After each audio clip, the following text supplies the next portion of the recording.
குழந்தைகளுக்கு மொட்டையடித்து காது குத்துவதற்கு பின்னால் இவ்வளவு விஷயங்கள் இருக்கா? விஞ்ஞானமே வியந்த தருணம். குழந்தைகள் பிறந்த பிறகு மொட்டையடித்து காது குத்துவது என்பது தமிழகத்தில் தலைமுறைகளாக பின்பற்றப்பட்டு வரும் ஒரு மரபு. இது உடல்நலம், ஆன்மீகம், சமூக நம்பிக்கை மற்றும் மருத்துவ காரணங்களினால் செய்யப்படுகிறதா அல்லது இது வெறும் பழமை வாய்ந்த பழக்கமா? இதை பற்றி விரிவாக தெரிந்து கொள்வோம். மொட்டையடித்தல் உடலுக்கு உண்மையாகவே நன்மையா? பிறந்த குழந்தையின் முதன்முறையாக வளர்ந்த முடியை அகற்றுவது ஒரு பழமை வாய்ந்த வழக்கமாகும். இதற்கு கூறப்படும் காரணங்கள்: முடி மற்றும் தோலின் ஆரோக்கியம். குழந்தையின் முதன்முறையாக வளர்ந்த முடி மென்மையாகவும் கெட்டி போகாமல் இருக்கவும் முடியை அகற்றுவதன் மூலம் புதிய உறுதியான முடி வளர்வதை ஊக்குவிக்கலாம். தலை வெப்பநிலை கட்டுப்படுத்துதல். மொட்டையடிக்கும் போது தலையின் வெப்பநிலை சமநிலைப்படுத்தி உடல் அதிக சூடாகாமல் இருக்க உதவலாம். தோல் நோய்கள் தடுப்பு.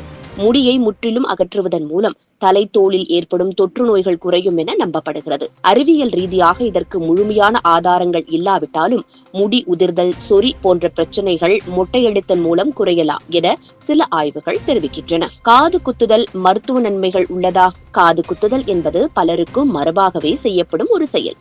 ஆனால் இதற்கு உண்மையான மருத்துவ ஆதாரம் இருக்கிறதா? நரம்பியல் கோட்பாடு. காதுகளில் உள்ள சில குறிப்பிட்ட புள்ளிகள் நரம்பு மண்டலத்துடன் இணைக்கப்பட்டுள்ளன.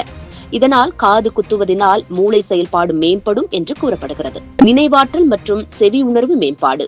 காதில் உள்ள குறிப்பிட்ட இடங்களை ஊசி குத்துவதால் சிந்தனை திறன், செவி உணர்வு மற்றும் நினைவாற்றல் மேம்படலாம் என்று சில ஆய்வுகள் தெரிவிக்கின்றன.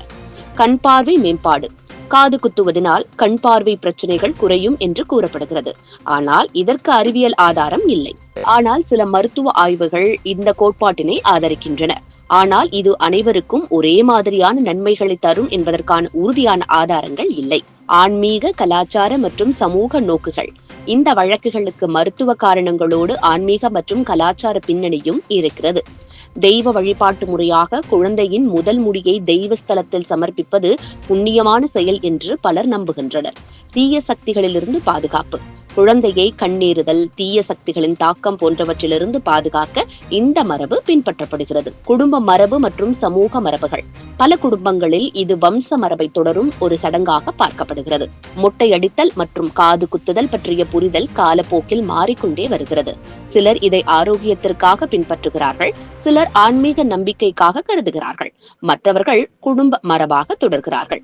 இந்த வழக்குகள் அறிவியல் ரீதியாக முழுமையான ஆதாரத்துடன் நிரூபிக்கப்படவில்லை என்றாலும் பின்பற்றுவதா இல்லையா என்பது ஒவ்வொருவரின் தனிப்பட்ட தேர்வாக இருக்கிறது. கலாச்சார மரபுகளும் நவீன அறிவியலும் ஒன்றிணையுமா அல்லது இது வெறும் பழமை வாய்ந்த வழக்கமா? உங்கள் எண்ணங்களை பகிருங்கள்.